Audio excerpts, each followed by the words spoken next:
Happy Hauntings, horror fans, and welcome to this week's episode of Megan's Murder Movies. I'm your host, Megan, and this week we are going to talk about the 2007 film based on the Stephen King novella, The Mist. Super excited to chat about this one. Has a heart-wrenching ending, super great monsters, really excited. Super big cast, so we're gonna a lot to talk about. Let's just jump into it with a summary. So after a giant storm passes through a small town in Maine, the townspeople go to the grocery store and the local hardware store to try and stock up on supplies to kind of get their lives back to normal. A strange mist rolls into town and people begin to become trapped at the pharmacy. There seems to be something in the mist. No one really knows what the best cause of action is. Do we stay and hope to be rescued? Do we leave and possibly die? Or do we start a cult in the supermarket? So many choices, so many choices. Without further ado, let's get into a cast breakdown. So this movie was kind of written and directed by Frank Darabont. Again, it was based on the novella by Stephen King, but Frank is the one who kind of wrote the screenplay and then ended up directing the film. I think he did an amazing job. He added a really great ending to it. I think it gave it a really good kind of just horror vibe, you know, the ending that he added to it. And Stephen King actually signed off on the ending. He was like, that's the ending that I should have put in. So I feel like that's a very great compliment from the King himself to Frank. So next we'll get into the actual cast. So Thomas Jane plays David Drayton, who's a painter, and he ends up trapped in the supermarket with his son Billy. Thomas is an American actor. He's known for appearing in films such as Evening Rage of the West, Boogie Nights, Deep Blue Sea, The Punisher. He was in the HBO series Hung. He was also in Bad Planet and Dark Country. Next we'll get to Marcia Gray Harden, who plays Miss Carmody, and she's a religious fanatic in the film who believes that the mist is kind of a wrath of God. And so she also appears in the film Pollock, Mystic River, The First Wives Club, Flubber, Space Cowboys. She was in the 50 Shades trilogy. She's also done some Broadway. She was in Angels in America, which she was nominated for a Tony Award for. She was also in God of Carnage and How to Get Away with Murder. She's had parts in Law & Order Special Victims Unit. Just been in a ton of things. I'm sure you would recognize her. Really popular actress, and she is the character in The Mist that you love to hate. She's so dramatic and very intense with her beliefs, which isn't a bad thing, but definitely causes a lot of problems for the people in the grocery store and just really takes things very, very far. Next, we have Laurie Holden, who plays Amanda Dunphy, and she is a new teacher at the local school. So Laurie Holden was in The X-Files, The Majestic, Silent Hill, The Shield, and she was also Andrea in The Walking Dead, which is where I know her, like where I recognized her from when I rewatched it. And then she's also most recently been in The Boys. Next, we have Andre Brayer, who plays Brent Norton, and he's a big city attorney and David's neighbor. He's an American actor, best known for his role as Captain Holt in Brooklyn Nine-Nine, which I love him. And then he was also in Homicide: Life on the Street, which is a police drama series. He's been in Men of a Certain Age, Frequency, Poseidon, City of Angels, Fantastic Four, Rise of the Silver Surfer, The Gambler, and then he's also in BoJack Horseman, House, and New Girl, kind of doing various roles, and great actor. I like his role in this. He plays it very well, and actually added some cool improvised lines that gave his character some more depth. Next, we have Toby Jones, who plays Ollie Weeks, and Ollie is the supermarket's assistant manager. He's appeared in tons of things. He was in Les Mis, Ever After, Finding Neverland, Miss Henderson Presents. He was also Truman Capote in the film Infamous. He was in Amazing Grace, Painted Veil, Tinker Tailor Soldier Spy, My Week with Marilyn, Dad's Army, Journey's End. He's done tons of stuff. He did vocal performance for Dobby the House Elf in the Harry Potter series. He's been in The Hunger Games, Captain America the First Avenger, Captain America the Winter Soldier, Jurassic World Fallen Kingdom. Just, you would definitely recognize his character. He's been in pretty much every super major thing as a solid, like, side role.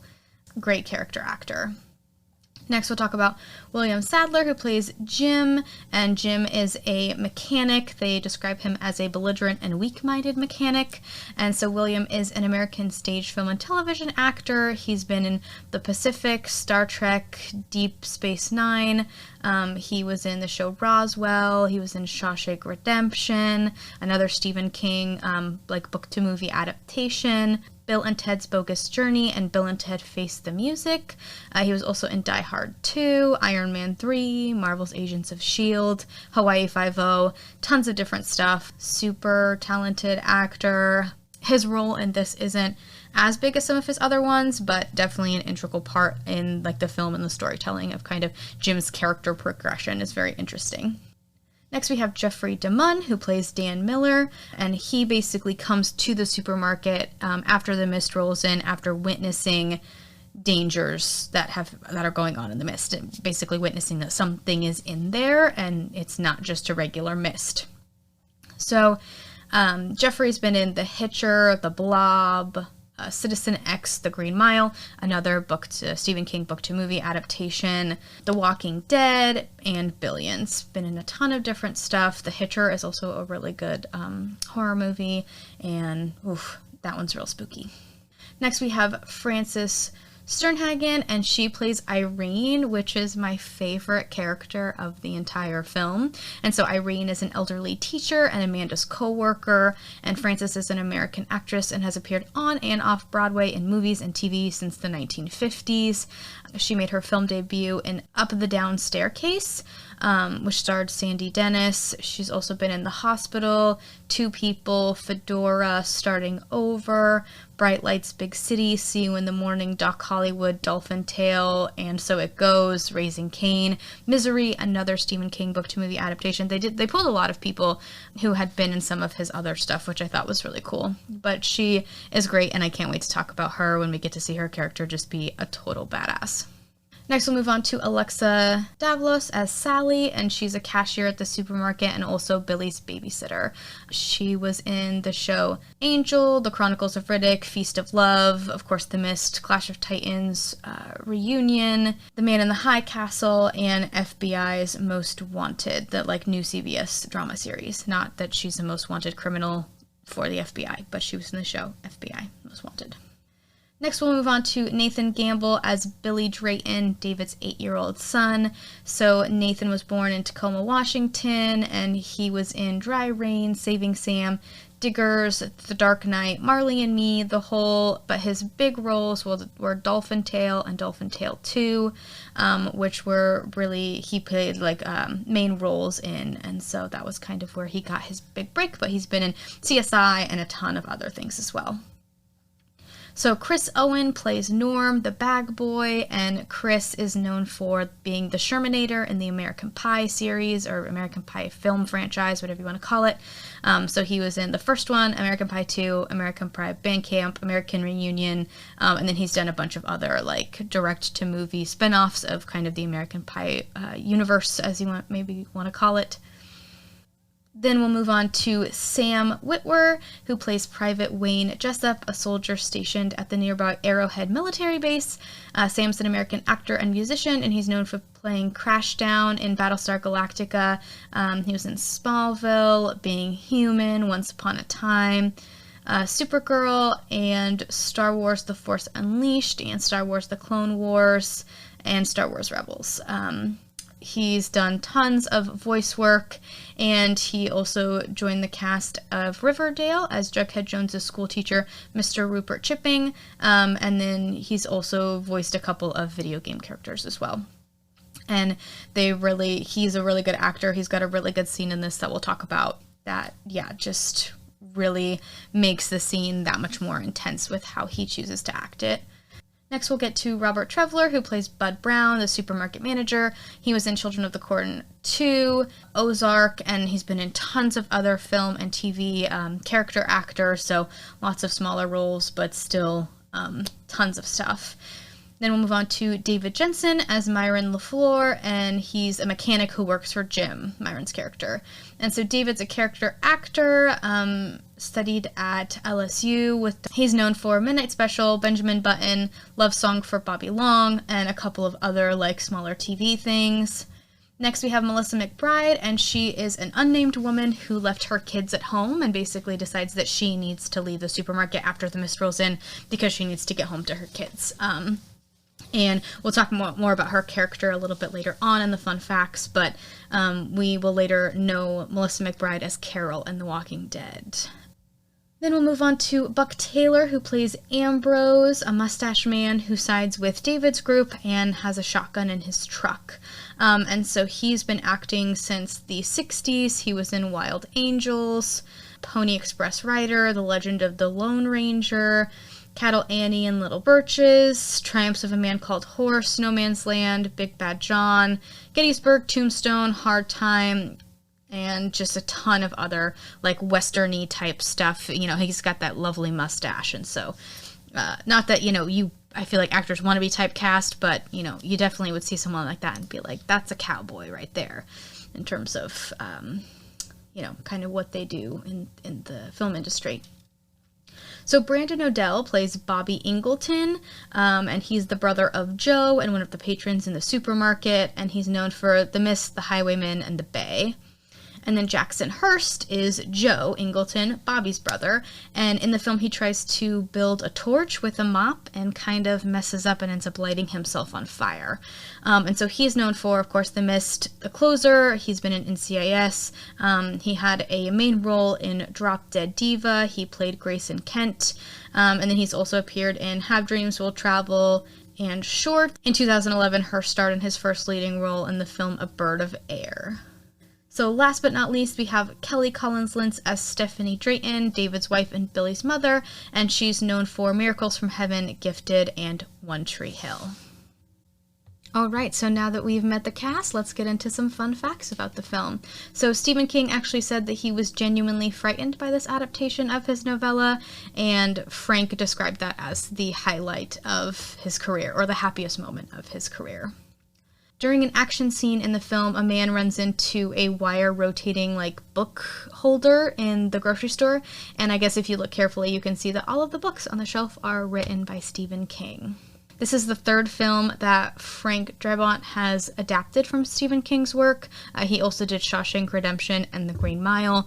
Amazing films, amazing books. I think I read The Green Mile in like 48 hours and basically cried the whole way through. But Frank agreed to make the film with Dimension only under the condition that no matter what, they would not change the scripted ending, and they agreed. He was like, I will do basically whatever else, but I refuse to change the ending that I want, which I think is fair because if you've seen this movie, I feel like that ending sticks with you. I remember the first time I watched it, and it's something that I've not seen this movie super often, like maybe 2 other times before watching it for the podcast, but it's definitely one of those endings that has stuck with me my entire life because it's so gut-wrenching. It took a while to configure, but there's this really cool scene in the loading dock where they open one of the doors and the mist kind of comes in, but it stays right at the doorway. It doesn't like keep spilling into the loading dock, and I guess they had to like change the pressure in the room and they could control it by like adjusting the temperature, which I think is a really cool thing that they basically had to figure out how to do that. It's not just, you know, CGI mist or whatever, like they actually had to figure out how they were going to keep the mist from just spilling in and filling up the room, which is pretty cool. So in the opening shot of the film, David is painting in kind of his studio, and the picture he's drawing is a design from Stephen King's The Dark Tower series of the gunslinger Roland, kind of a Clint Eastwood type character living in a Middle-earth-like world. And so you can also see a couple of other paintings, you know, that mimic older horror films. So John Carpenter's The Thing, The Fog, and Christine, which is another Stephen King novel. So Stephen King actually got the idea for the source material when he was in a supermarket in Maine where he lives, when he noticed the front window was made of plate glass, and he wondered what would happen if giant insects flew into it. I wonder what it's like being Stephen King. Like, I wonder what goes into his head. It's on my bucket list to meet him. I want to meet him so bad. I just think that he's the coolest, and I love his books, and I love him on Twitter. and he just seems like the best person. So Frank added the role of Private Jessup to kind of drive home the danger of Miss Carmody and her mob represent the kind of Lord of the Flies and the Lottery, that story by Shirley Jackson, I think it is, kind of to drive that cult-like idea home with his character. And then he also wanted the film to be shown in black and white. If you buy the DVD and Blu-ray collection, one of the films or one of the discs in there is actually the film in black and white, which I have yet to see, but I really would love to get my hands on that and be able to watch it in black and white, which is how Frank kind of envisioned it. Then at 59 minutes in, the windows, kind of what we were talking about when Stephen King kind of got the idea for this. The window impacts were accomplished by hurling baseballs at the glass and then digitally removing them and or hiding them in the insects that are attacking the store. And so the character of Norm is wearing a t-shirt from WKIT Radio in Bangor, Maine, and this is one of the radio stations owned by Stephen King. Artwork on the shirt is by Stephen King's artist Glenn Chadbourne, who is also from Maine and who's produced art for his novels and many other collections by Stephen King. Another really interesting thing is that it only took 37 days to shoot the whole film, which kind of makes sense because there's really only one major location, and then there's very few like minor locations that they could probably have filmed everything for those in a day. But I think that's really cool because that's a very quick turnaround for a 2-hour-long movie is 37 days. Another fun fact that I'm sure Stephen King fans will catch is that David calls his son Big Bill, which is a nickname of the character Bill Denbrough from Stephen King's novel It. And so I remember when I heard that for the first time, I was like, oh my gosh, that's like, why does he keep using that? But it was just something that Frank put in to kind of reference Stephen King again. Frank's controversial, quote-unquote, ending actually comes directly from Stephen King's source material. So the novella is actually written in the first person. David entertains the notion in his mind that it's a distant possibility that they may need to use the gun on themselves in order to keep from being like eaten by the monsters if and when it comes to that. And so basically the whole novel is set up like a journal. And so it's journal entries from the character of David talking about them being in the store and them getting out and kind of their battle with the mist and trying to survive. And then at the end, you realize that we're not listening or reading this from David's hands. He left the journal behind and it was actually found by other survivors. And so it's very unclear as to what exactly happens to David and David's group while they're in like the novella. That's something that Stephen King didn't touch on. It's just kind of open-ended. But the decision that Frank makes at the end, which we'll talk about when we get into the scene-by-scene breakdown, is, yeah, it kind of follows that potential plot line that Stephen had kind of opened up but never really touched on. And again, Stephen King said that it's the ending that he wished he would have picked because of how awful and terrifying it is. Now let's get into the scene-by-scene breakdown. So we open on David painting during a rainstorm. The power goes out. He and his family go into the basement. We see a tree fall and crash through their house. The next morning, David and his family come out to investigate the aftermath of the storm, and tons of stuff on their property is ruined. The painting is ruined. The tree came directly through his studio, trashed everything. And he's worried that he's going to lose the job that he has because he's basically going to have to start his painting over. His wife, Stephanie, is trying to encourage him, and she's like, it's going to be fine. We're going to be okay. We'll figure it out. He's like, I'm going to go to the store, the grocery store, and the hardware store to pick up some groceries and supplies so that we can kind of get some of this stuff cleaned up and figure it out today. The weather is really overcast. It's a bit windy, but doesn't seem terrible. Definitely feels kind of after a stormy kind of day. They have a son, Billy, and he's running around the front yard / side yard area kind of looking at all the damage. He comes and tells his parents that another tree fell and destroyed their boathouse. And so they walk over. They live kind of on this property right that backs up to a lake. And so they see this giant kind of mist cloud sitting on top of the lake. And they're curious about what exactly it is. They're kind of like, it's probably just something because of the storm, weird pressure stuff going on. They're not really sure, but they don't really think anything of it. David decides to go see the neighbor Brent to talk about the tree because the tree actually was on Brent's property, and I guess they had a little quarrel about the tree before. And so as David walks over, he realizes that Brent's car was crushed in the storm by another tree from Brent's property, and they kind of talk about exchanging insurance information. They definitely do not get along well based on the interaction that we see between Brent and David. But Brent does ask, because my car is destroyed, would you mind if I rode with you guys into town so that I can also get some supplies? David says, yeah, that's fine. And David, Brent, and Billy go into town. As they're on their way into town, they're passing all of these army trucks, basically going back out of town.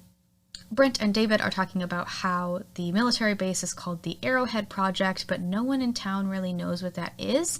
And we also learn that David and his family are locals, and Brent is someone who just has kind of like a summer home on the lake. So he's actually from the big city, but goes to spend his weekends and relaxing time where they're at in their town in Maine. They get into town, they park the car in front of the supermarket. David tries to call his wife on his cell phone, but has no signal. He's like, no worries, storm must have knocked the towers down, that's fine. Billy, the son, goes with the neighbor Brent into the grocery store so that they can start collecting what they need so that they can get back home. David goes to the payphone outside the pharmacy to try that, but it is also dead. David goes into what is called the food house, or the main supermarket in the town, and the power's out in the store. It's completely packed with people. Even though the power's out, though, the backup generator is working to keep the things that are supposed to be cold, and everything should theoretically be fine, but they just can't take a card. It's either cash or check. So when David goes in, he sees Sally, this checker, at the grocery store, and we find out that she is also Billy's babysitter. And so she tells him, yeah, the power's out, hope you brought your checkbook because we can't take a card right now because the systems are down. And he's like, hey, would you actually mind here in a week or so watching Billy so we can my wife and I can have a date night? And she's like, yeah, that sounds good. So no one's thinking anything of this. People are planning for the future, just a little storm. It's no big deal. David finds his son and Brent, and they seem a lot more kind to each other now. They're definitely a lot more civil. Brent says, thank you for bringing me into town, and they kind of go their separate ways to collect what it is that they each need. They get their things and are now waiting in line to check out, and we see 3 soldiers come in, and everyone's kind of chatting amongst themselves about what got ruined in the storm. Like, one person's Brent's car was destroyed, the boathouse was destroyed, people were talking about, my fence got knocked down, all these different things, just kind of idle chit-chat about the storm. We see a military police officer come in, and we hear a bunch of sirens and fire trucks. And so people are on edge a little bit, and the military policeman is telling the soldiers that they need to come back, and the 3 soldiers are like, but we're on leave, we don't have to, we're not on the clock right now. So the MP is basically like, that's too bad, you guys are coming back. And this is when we hear an even bigger siren, think town-wide natural disaster type siren. Everyone looks super worried and unsure, and we see a man running into the store covered in blood. Blood all over his shirt, on his jacket, on his face. He runs in and says that something is in the mist, and it took someone he knows.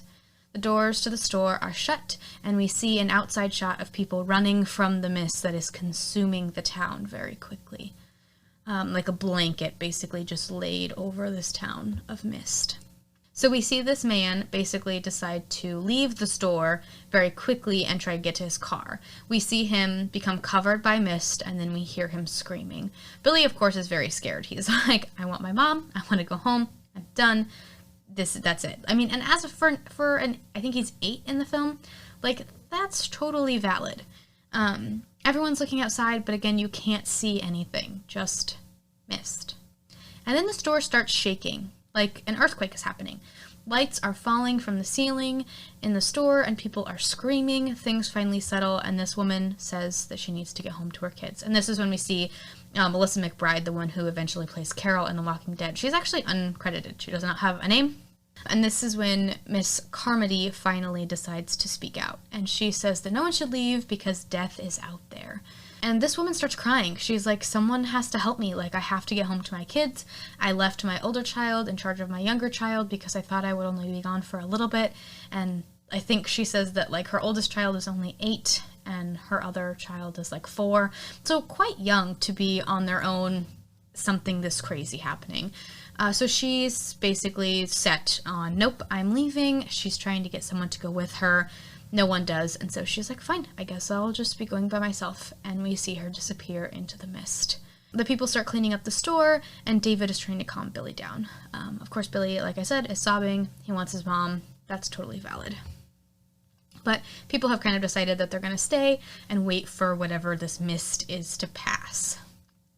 Later, David is in an aisle talking with Amanda, Billy, and Sally, and Hattie, who is a real estate agent in the town. David goes to help Ollie, the store assistant manager, look for stuff at the loading dock. They're going to go check on the backup generator because it's acting a little funny, and so they're going to go see if they can try and fix it. We see that people are kind of forming groups and talking about what they should do next. David goes back to the loading dock.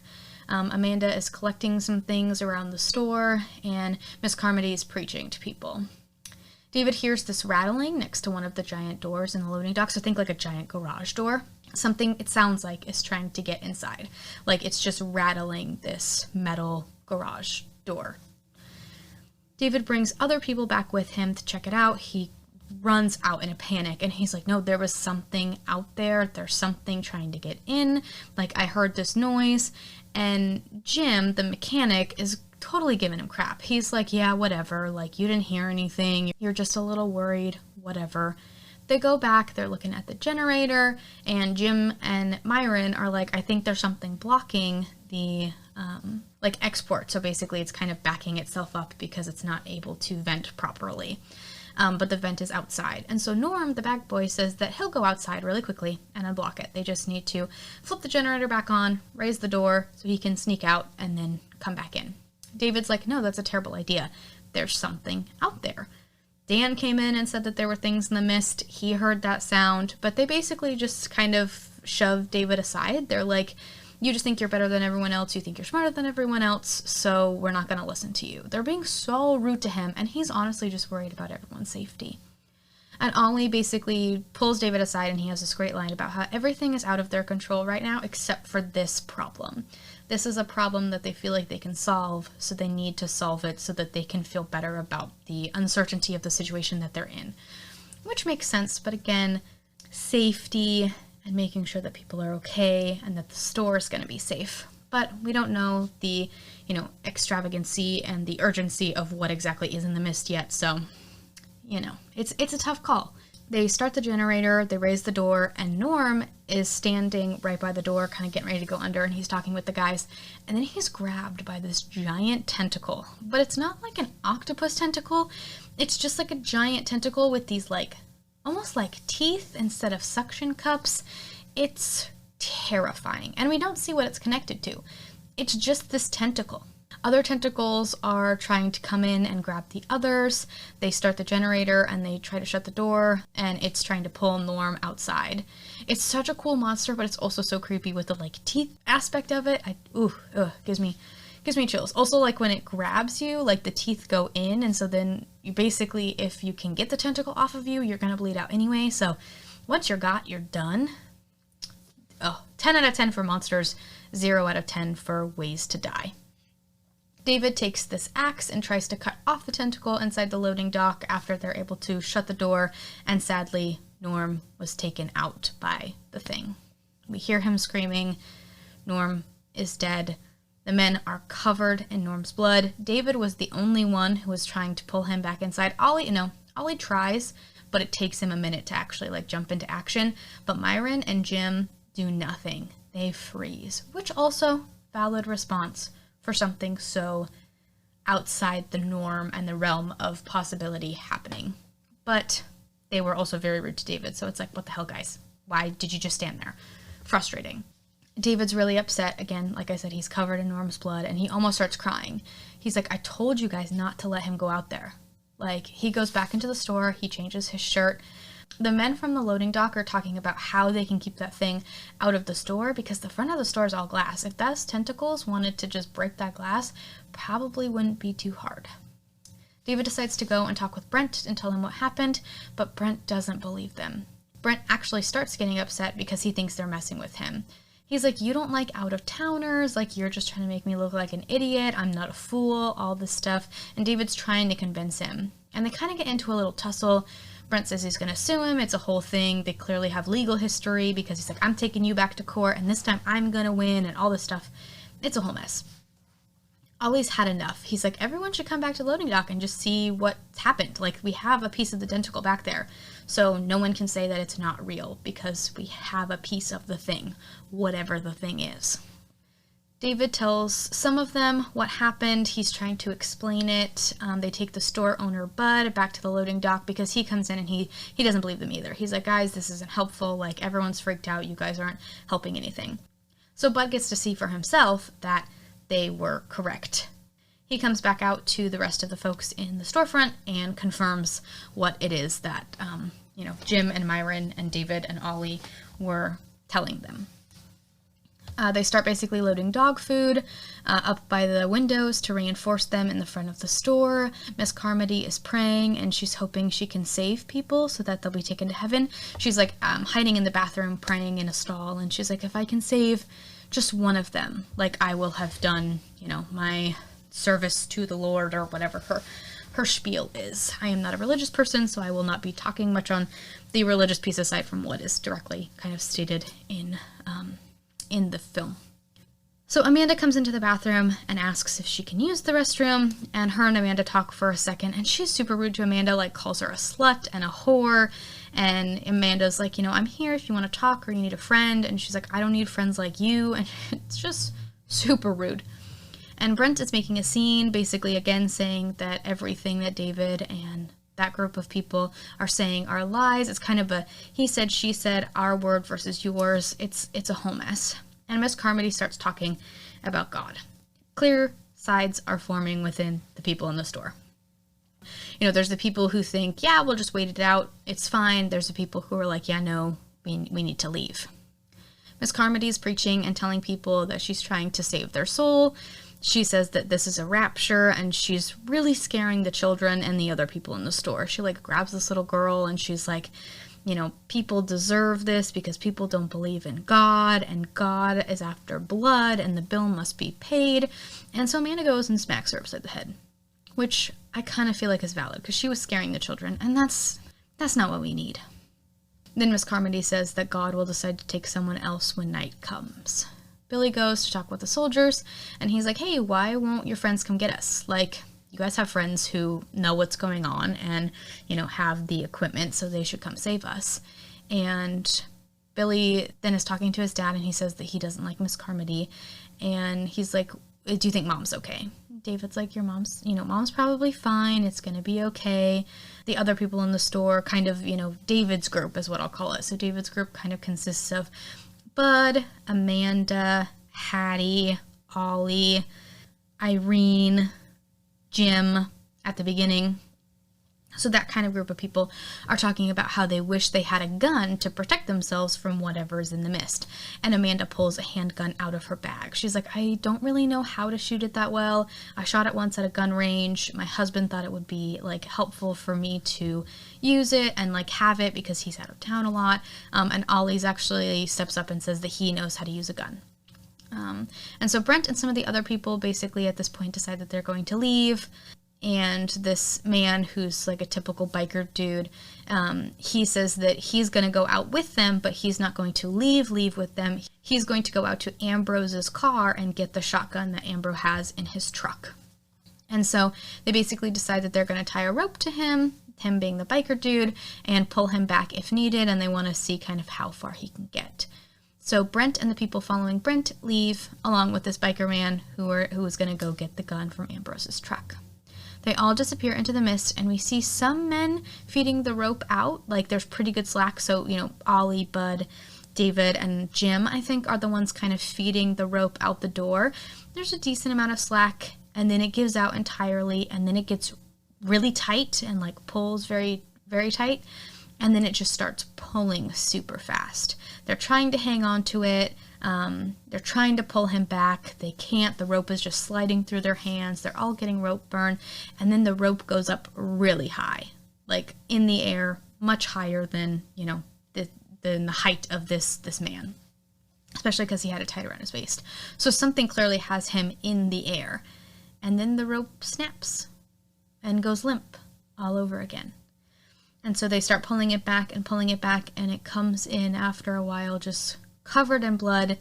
And then we see that only his legs are coming back. So he like attached the rope to like his belt loop, and his torso and top half are completely gone. All that comes back are legs.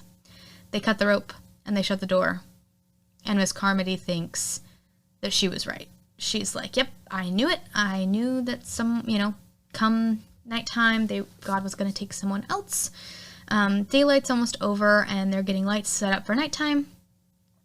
So this is when we see Jessup and Sally have a little chat kind of in what looks like the employee area of the store. They knew each other in high school. They clearly seem to like each other. She asks him, like, why didn't you ever ask me out? I knew that you liked me. And he basically gets all embarrassed. They kiss. And then they kind of agree that now is not the right time to, pursue romantic moments with each other when everything's kind of happening.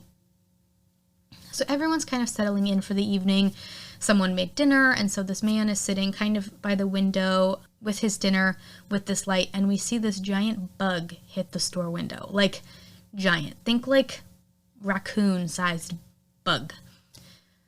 More bugs start showing up because of the lights in the store, but the people don't really realize that yet. They've not really made that connection. And so they land on the windows, and people are like really curious about this, and everyone's going up to the windows and shining light and looking at these giant bugs.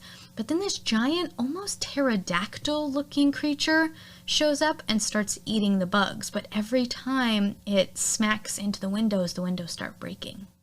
The store has now realized that the bugs are attracted to the lights, and they need to get the lights off, because if the bugs keep landing on the windows and these pterodactyl things keep breaking them, then the windows are going to give way altogether. So it's total chaos in the store right now. The windows are getting ready to break, and it does. Bugs start going inside. They try to light these torches so that they can light the bugs on fire, and one of them lands on Sally and stings her in the neck. One of the pterodactyl things comes in, and Ollie tries to shoot it, but people keep running in his way, so he's trying not to shoot someone else on accident. And the thing's totally destroying the store. Like, it's knocking lights down, it's knocking shelves down. Like, another pterodactyl thing comes in and lands on this guy and just starts pecking him and eating him, and it's awful. We see an image of Sally's face, and it's swelling really bad. Like, probably triple the size. Her head looks like a bowling ball. Her neck looks like a bowling ball. And she dies. Someone accidentally lights the store on fire. That ends up being Joe. We realize afterwards he's trying to light one of the torches, accidentally lights himself on fire. And just like these pterodactyl things are the worst. They're making a mess. They're nasty. And a bug ends up landing on Miss Carmody. But it doesn't sting her. She like freezes and waits. And it flutters off from her torso right in front of her face and then turns around and flies away. And so now people are going to believe that she really is this like prophet or this chosen being for this rapture, basically. So Ollie finally shoots this giant pterodactyl. It almost gets Billy, but Ollie shoots it just as David drags Billy out of the way. This pterodactyl thing finally dies, and people are kind of trying to clean up the aftermath of this insect invasion. Billy is sleeping, and Amanda's trying to settle him. She's kind of cuddling him and making sure that he feels safe and can sleep comfortably. Amanda and Billy are talking, and she's like, I always wanted kids, but I hadn't really gotten to that point yet, and so they're just kind of talking about life. Ollie gets David, and they talk about Joe, the man who accidentally caught himself on fire. He's almost dead, and he's basically asking them to shoot him because he's in so much pain. Hattie, the real estate agent that we came to know at the beginning, ended up ODing on her pills that she had in her purse because she was so scared and just felt like that would be a safer option than being stung by those bugs or eaten by a pterodactyl or whatever other terrible, scary things could end up happening. The guys start talking about trying to make a run to the pharmacy to get medicine for Joe, who's severely burned. They talk, and they're worried that Miss Carmody will want to sacrifice people the longer this goes on. And it's not even been a full day yet. Like, this is night 1. Like, this hasn't even been a full 24 hours. They think that leaving may be the best option, but they need to test run the idea by making it to the pharmacy and back in one piece before they decide that they're going to try and make it to a vehicle and get out of that area. Billy doesn't like the idea of his dad leaving, which is totally fair, and David asks Amanda to take care of Billy if something happens to him. Miss Carmody's preaching, and this older woman, Irene, who is my absolute favorite. We finally get to see her. She throws she throws like a can of vegetables, like peas or green beans or something, at Miss Carmody's face, like at her head. And she's like, you need to knock it off. And she basically has this little like shopping basket full of canned goods, and that's basically what she's going to use as a weapon. And she's great. She's a teacher, total badass. Like, Irene is my favorite.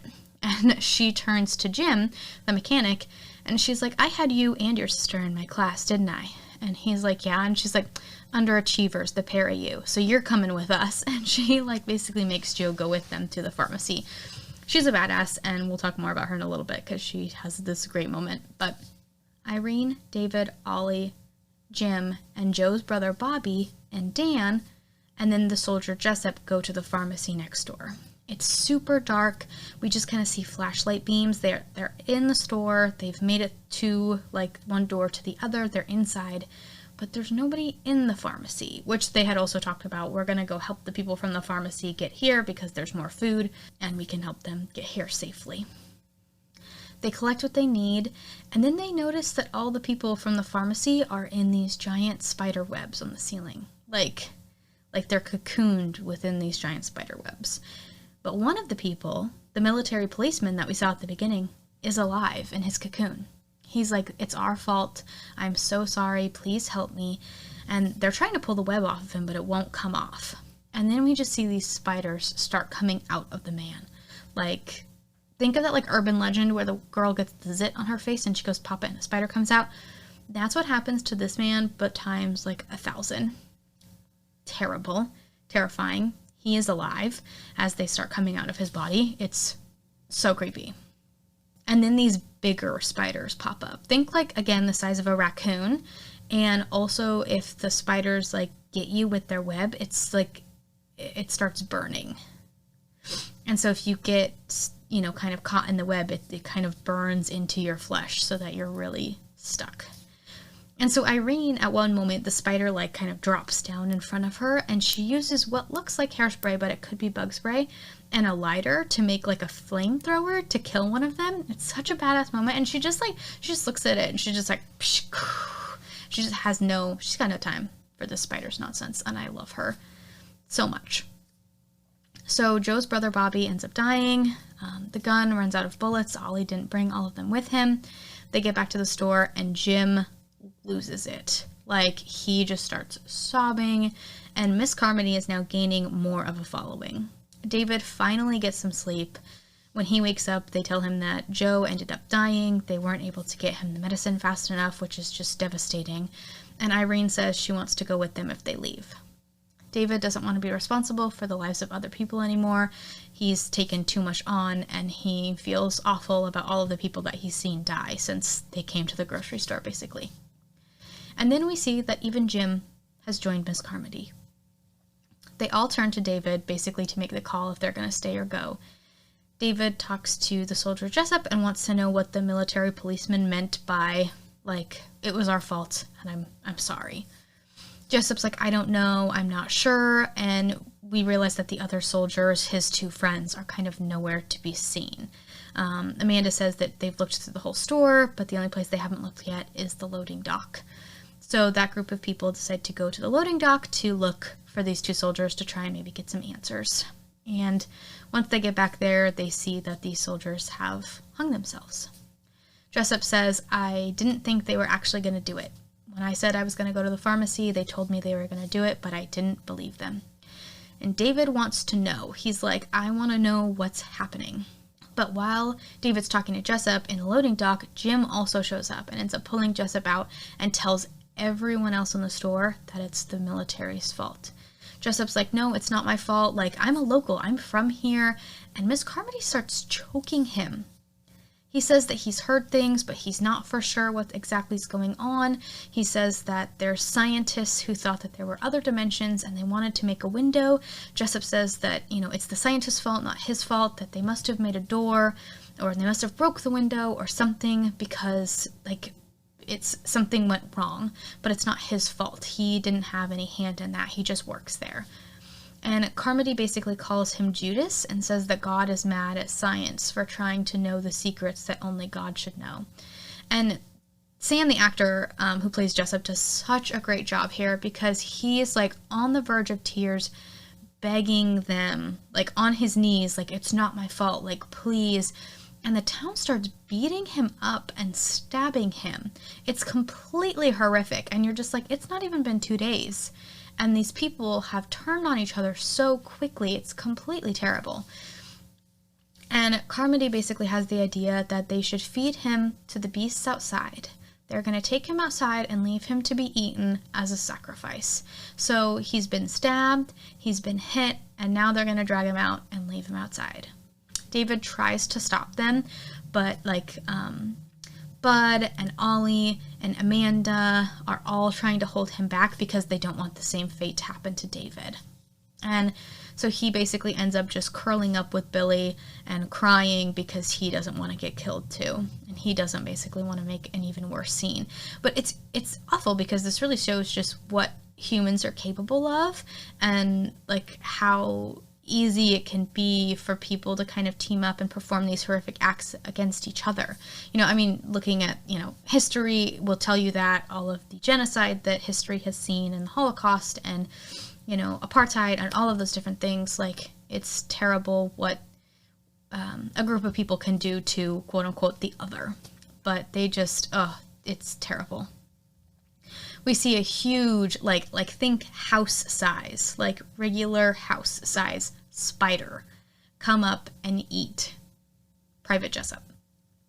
David tells Billy that he won't leave him again. He's I promise I'm not going to leave. I won't do that to you anymore.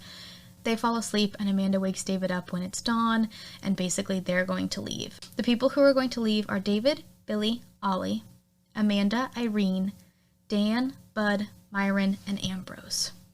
So Dan, the man that came in covered in blood, Bud, the store manager, Myron, Jim's co-worker, and Ambrose, the man with the mustache who had the rifle in his truck. So Miss Carmody basically found the food that they had stashed away and says that they're not going to steal, and she also says that she won't let them leave. She says that it's against God's will, and Carmody says it's people like them who brought this on, and she wants to sacrifice them, and she wants Billy first. And the others are going to do it. They're totally ready to pull Billy away from basically his father and Amanda, who's kind of very quickly become this surrogate maternal figure, to sacrifice him to these spiders outside, or whatever else could be out there that could be worse. An 8-year-old child. And the townsfolk were yeah, let's do it. Trying to get to him, they formed this circle around Billy and Amanda, because she's holding on to him, kind of on her hip, like you would see a mother do with a toddler. And then basically Miss Carmody is fine, we'll get the slut too, take the whore as well. And so now they're trying to get both of them.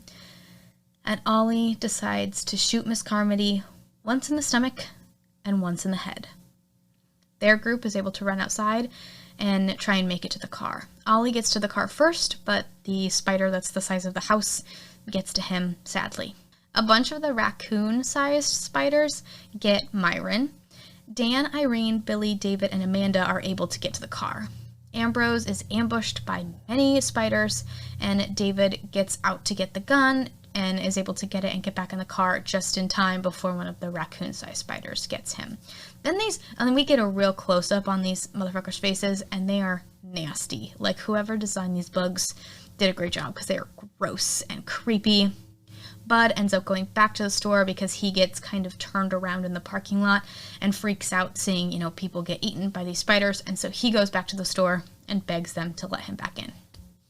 So the 5 of them, again, Dan, Irene, Billy, David, and Amanda, drive away while the other people in the store watch. David drives to his house first, and it's covered in spider webs, and he sees his wife wrapped in webs, dead. Thankfully, Billy's asleep and doesn't see this. David cries a little bit, and then they continue to drive, hoping that they have enough gas to make it out of the mist. They drive past cars flipped over and other people covered in webs. There's an even bigger spider thing. Think like skyscraper, like tall, walks in front of the car and shaking the car with each step. But it passes. It doesn't see them. Like David shuts the car off so that they aren't making any noise. There's no lights, no nothing. And the spider just keeps walking. They keep driving until the car runs out of gas. And sadly, they're still in the mist. Billy's asleep on Amanda's lap. And Dan's like, well, we gave it a good shot. At least, no one can say we didn't try. And they hear something in the distance. And they all kind of have that look that the end is most likely soon. They all exchange looks while they listen to the shaking and the grumbling sound that whatever creature in the distance is making. Amanda's eyes are welling up. David looks at the gun, and they all kind of silently agree with each other that suicide will be better than being eaten alive. However, there are only 4 bullets, but 5 people. David quietly says, I'll figure something out. David has to shoot his own son and everyone else in the car, with the intention of being eaten alive by the monster. We don't see this happen on screen, just shots ring out from outside the car. Next, we're inside the car. David's covered in blood, and he's screaming. He tries to pull the trigger on himself, but as I said before, there are no more bullets. He gets out of the car, fully prepared for the end and to be eaten alive by whatever creature we hear coming toward the car. And the mist starts to clear up. And military tanks drive past. And we see military members dressed in hazmat suits. They have things under control now. They're clearing it all up.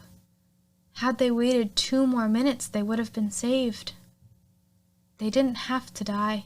We see a tank pass David, along with cars full of survivors. The woman from the store who left her kids at home, she made it back to them. And they're okay. But David's not. He lost everything. He had to do a terrible thing to try and keep the people that he cared about safe. And it was the wrong call. But he didn't know that. He drops to his knees and he cries, and we see 2 soldiers come up to check on him. They're kind of peering inside the car. They're looking toward each other. Of course, they have these hazmat masks on, so we can't really, see exactly what they look like or what their faces and expressions are, but they just seem very confused. We end with the camera panning up. We see there's no more mist, and the military personnel and vehicles are cleaning everything up. And that is the end of Stephen King's The Mist. And it is heartbreaking and terrible, and that ending has stuck with me for so long because you're like, it's probably not even 2 minutes, honestly. It's probably 90 seconds, a minute and a half, maybe even a little bit less of you hear shot after shot after shot, and then he gets out and he's ready for whatever the end is going to be for him, because at least it was painless for his son, and then everything ends up being okay. And you're like, how can you say, you can't say that he made the wrong call, because in that moment he thought he was doing the right thing and everyone agreed to that ending for themselves, but it's just so awful because you're like, no, it's not fair. But it's a really great example that life isn't fair, and it's can be awful and horrific, and humans suck, and it's a terrible thing.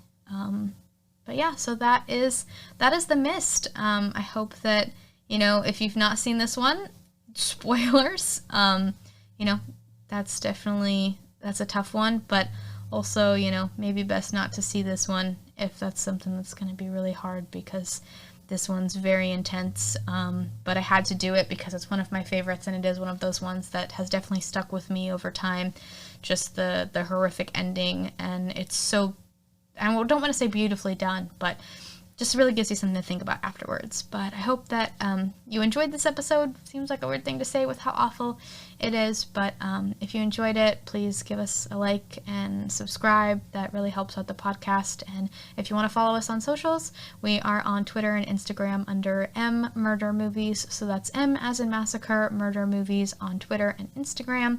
I hope that everyone has a great weekend or week whenever they're listening to this, and please remember to stay safe and stay spooky.